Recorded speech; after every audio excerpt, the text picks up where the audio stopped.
총선 결과를 놓고 이제 책임론도 피해갈 수가 없을 것 같습니다. 자, 보수 언론들은 이 총선 결과 책임에 대해서 어떻게 시각을 갖고 있을까? 조선일보는 한동훈 비대위원장이 등판할 때부터 상당수 의원들은 야당과 말싸움을 하면서 존재감을 키워왔던 한 위원장의 캐릭터상 중도 외연 확장이 어려울 거라며 우려했다. 실제로도 윤 대통령과 적극적인 차별화가 안 됐다.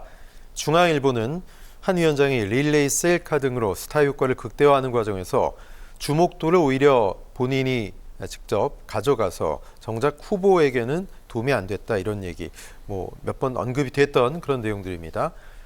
국민의힘의 패배, 한동훈 위원장에게만 책임이 있지는 않겠습니다만 피해갈 수는 없을 것 같아요. 박 교수님 어떻게 보십니까? 그러니까 사퇴했겠죠. 일단 저는 친윤 정당의 한계는 출발부터 분명했다고 봅니다. 친윤 정당 일색이 얼마나 소위 말해서 대통령을 보위하는 데만 급급했는지 이 부분은 말을 할 것도 없고요. 일단 선거의 프레임 자체가 잘못됐다. 정권 심판론 대 야권 심판론. 결국은 심판론 대 심판론. 어려운 상황에서는 여권은 항상 일꾼론을 얘기했어요. 인물론을 얘기했습니다. 그 이유가 있습니다. 심판론이 몰아칠 때 그거를 뚫을 수 있는 가장 큰 힘은 민생을 책임지는 여당이 할 수 있는 일을 최대한 보여주는 거예요. 그런데 국민을 위해서 먹고 사는 문제를 어떻게 해결할지에 대한 정책과 비전은 한마디도 얘기하지 않고 제가 더 나쁜 놈이요라고 얘기를 했단 말이에요. 그 자체가 결국은 대패로 이어지는 길이었다라고 보고요. 또 구체적으로 들어가면 공천에도 저는 큰 실수가 있었다고 봅니다. 공천 과정에서 지역구에서 현역 불패가 이루어졌어요. 또 비례는 정말로 어떻게 이렇게 새로운 사람이 한 명도 없지, 이런 얘기였어요. 지금 국민의힘에 인물이 없는 게 아닙니다.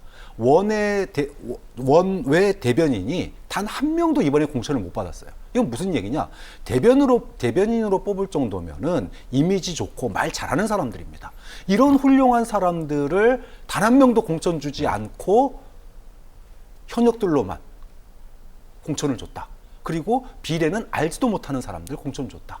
이러니까 도대체 국민의힘 지지층에서조차 도대체 비례를 이거 찍어야 돼 말아야 돼, 이런 고민이 굉장히 많았거든요. 이런 부분들은 한동훈 비대위원장이 할 수 있는 범위 내였지만 적극적으로 하지 못하는 그런 또 정치력의 한계를 보여준 면이 있기 때문에 이 부분은 한동훈 비대위원장의 소위 정치력의 부재를 얘기할 수밖에 없죠.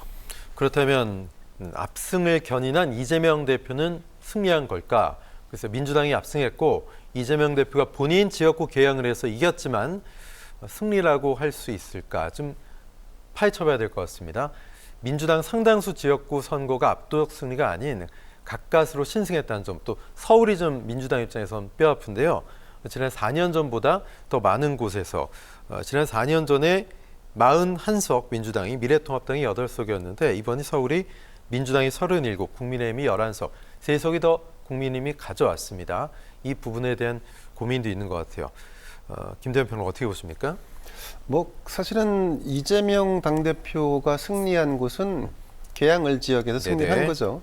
이번 총선은 민주당이 승리를 한 거죠. 저는 그걸 구분해서 봐야 한다라고 보는 게, 이재명 당대표가 이번 그 선거를 치르면서 사실은 비판도 많이 받았고 또 공천 과정이나 공천의 이후에 선거의 목전에 두고서도 과연 이재명의 선택이 옳았는가에 대한 갑론을 받은 계속 있어 왔습니다. 그런 점에서 사실은 서울에서 조금 더 얻을 수 있었음에도 불구하고 얻지 못한 것이 아니냐라고 하는 이런 비판은 이재명 당대표가 받을 만한 부분이라고 봅니다. 자, 그렇기 때문에 저는 이번 총선이 민주당의 승리이지 이재명의 승리는 아닐 수도 있다라고 하는 점에 방점을 좀 찍고 싶고, 그럼에도 불구하고 이 수도권의 122석, 전체 122석인데 여기서 지금 민주당이 확보한 의석이 좀 102석입니다. 그러니까 20석 정도를 제외하고 100석이 넘는 지난번 21대 총선과 거의 차이가 없는 정도의 득표를 올렸다는 점에서 사실은 이건 압승이고 대승이라고 보는 게 저는 맞을 것 같습니다. 다만 여기서 이제 일부 지역들이, 특히 제가 지난번에 출연했을 때 말씀드렸던 게 국민의힘의 마지노선을 동작갑 지역으로 얘기를 했었는데, 동작갑 나경원 후보가 무너지면 동작을요. 동작을요. 동작을 나경원 후보가 무너지면 강남도 다 무너진다. 실제로 그런 양상들이 나타나갖고 송파 가불병도 다 접전적으로 붙었다가 사실은 어쨌든 승리를 거둔 건데, 자, 이런 지역들은 사실은 민주당이 아무리 좋은 후보를 내고 잘한다 할지라도 상대 후보가 뭐 이를테면 나경원, 권영세, 안철수, 그다음에 김은혜 개인기가 출중하고 인지도가 높은 인물.